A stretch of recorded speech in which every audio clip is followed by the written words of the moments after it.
네, 오늘은 중소형주들이 선방하며 코스피 대비 코스닥이 선전해준 하루였습니다. 쏠려있던 수급이 이젠 좀 나눠 들어갈 차례가 온 건지 이 맛에 산다 임종국의 돌파 트리거에서 투자 전략 세워보겠습니다. 안녕하세요, 대표님. 반갑습니다. 네, 월요일 수익률 탑10 종목 먼저 체크하고 가겠습니다. 변압기 섹터의 고공행진 끝이 안 보이는 가운데 대장주죠. 재룡전기가 오늘도 신고가 경신하며 345%의 수익률 기록하고 있습니다. 다음 장 보시면 풍산이 2분기 창사 이래 최고 실적 달성 전망이 나왔는데요. 6월부터 꾸준한 오름세를 보이는 가운데 87%의 상승 터치했습니다. 이렇게 하루에 알짜 종목 2개씩 등장하고 있으니까 이번 주도 저희와 함께 하시길 바랍니다. 본격적으로 오늘 주제 시작해 보겠습니다. 슈퍼사이클을 맞은 조선업계, 여기에다 신조성가 및 선박 가격도 고공행진을 보이고 있습니다. 하반기 기대 섹터로 꼽는 증권사 의견도 많던데 대표님은 어떤 점을 좀 포인트로 보셨나요?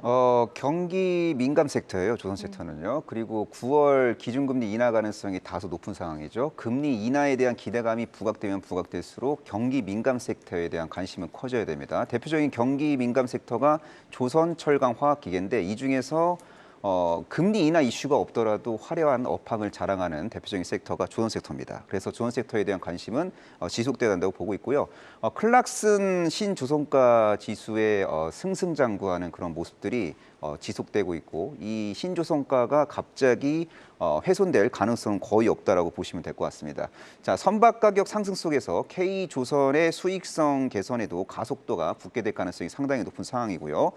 K조선 같은 경우에는 선별 수주를 하고 있습니다. 중국 조선업체는 양을 중요시하고 있고 대한민국 조선업체들은 질을 중요시하고 있기 때문에 고수익성 프로젝트의 매출 인식이 앞으로 이제 부각되면서 실적이 레벨업되는 그런 모습들이 확인될 가능성이 높아 보이고요. 그러니까 이렇게 이해하시면 될 것 같아요. 선가 상승기에 계약한 물량이 본격적으로 실적이 앞으로 미래에 인식되기 때문에 K조선의 미래 실적은 매우 훌륭할 것이다. 이렇게 정리하시면 될 것 같습니다. 맞아요. 경기 민감주 금리 네. 인하 시 주목해야 한다고 지난주에도 말씀을 맞습니다. 해주셨잖아요. 네. 근데 조선업계 좀 좋다는 건 상반기부터 계속 나왔기 때문에 네. 이미 대부분 좀 많은 종목들이 좀 올라와 있어요. 그래서 네. 고가권이라 좀 사기가 망설여지는데 네. 지금 볼 만한 종목도 있을까요? 조선주는 바닥권에서 공략하는 게 사실상 불가능해요. 업황 좋은 거 다 알고 있기 때문에 주가가 어느 정도 바닥권을 다 탈출한 상황입니다. 그래서 현재 시점에서는 상승 추세 눌림목 자리에서 방향성을 탐색하는 기업을 보셔야 되는데요. 지금 현재 눌림목 구간에서 현재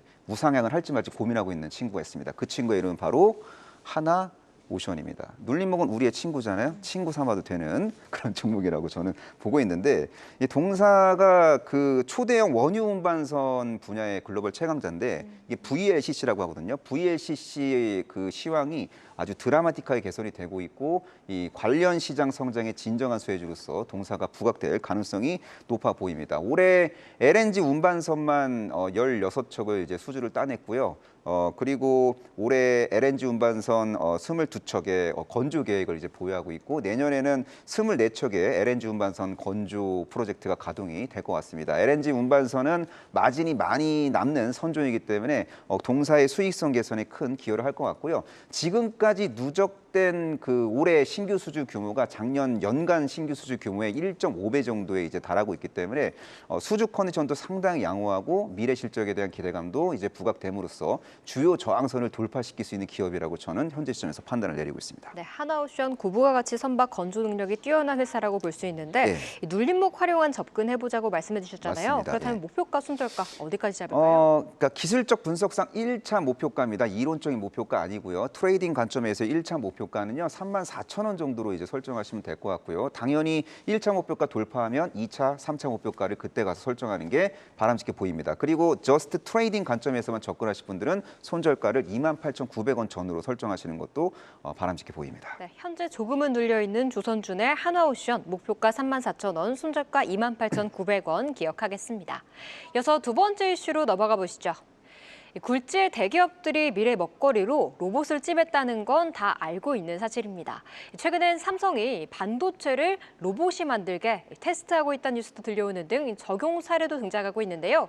그런데 좀 생각보다 못 가고 있는 로봇주 좀 어떻게 해야 할지 대표님의 의견도 궁금한데요. 로봇 대표주는 레인보우 로보틱스하고 이제 두산 로보틱스인데 이 두 개 기업의 투자 심리만 개선되면은 나머지 중소형 로봇주들의 심리도 개선될 것 같고요. 그리고 미국의 하반기 금리 인하 기대감으로 이제 성장주들의 랠리도 전개될 수 있는데요. 대표적인 성장 테마가 이제 로봇이고 로보테바의 중심에 있는 기업들 잘 챙겨볼 필요가 있습니다. 자, 현대차그룹 같은 경우에는 로봇 분야에 대한 R&D 투자를 아주 적극적으로 하고 있는 그런 상황이고요. 또 LG전자, 삼성전자 같은 경우에는 서비스 로봇 사업을 이제 강화하기 위해서 드라이브를 걸고 있습니다. 특히 LG전자 같은 경우에는 구글의 제미나이를 탑재한 서빙 로봇을 연내에 출시할 예정이고 또 구독 경제 그 서비스를 본격화함으로써 부가가치를 창출할 예정이고요. 그리고 삼성전자 웨어러블 헬스케어 로봇 사업을 앞으로 더욱더 강화할 것으로 이제 기대가 되고 있습니다. 그리고 뭐 HD 현대, 두산, 하나 같은 경우에는 협동 로봇 시장 공략에 적극적으로 이제 나서고 있는 상황이기 때문에 로봇 시장의 구조적인 성장 속에서 진짜로 수혜를 볼 수 있는 기업들 현재 시점에서 관심 가져야 됩니다. 네, 금리 인하 기대감은 다 알고 있지만 네. 사실 이게 실적 시즌엔 실적이란 약점이 좀 있잖아요. 맞아요. 관련해서 좀 어떤 종목을 보는 게 좋을까요? 대한민국 로봇 테마주 중에서 펀더멘탈을 논할 수 있는 기업 중에 좀 현재 주가 수준이 매력적인 기업이 있습니다. 그 친구의 이름은 바로 두산 로보틱스입니다. 두산 지주회사 두산의 자회사죠. 협동 로봇 시장 국내 시장 점유율 1위 사업자고요. 글로벌 시장 점유율 4위 사업자니까 나름대로 펀더멘탈이 꽤 견조한 기업이고 글로벌 협동 로봇 시장 성장에 진정한 수혜주라고 보시면 될 것 같습니다. 비교적 버라이어티한 협동 로봇 라인업을 자랑하는 기업이기 때문에 북미 및 유럽 시장 침투율이 장기적으로 증가할 가능성이 상당히 높아 보이고 또 신제품 출시나 이제 판매 채널 확대 등을 통한 성장 로드맵을 명확하게 이제 제시할 수 있는 기업이라고 보시면 될 것 같고요. 또 올해 하반기 협동 로봇 신제품 양산을 통한 부가가치 창출 기대감도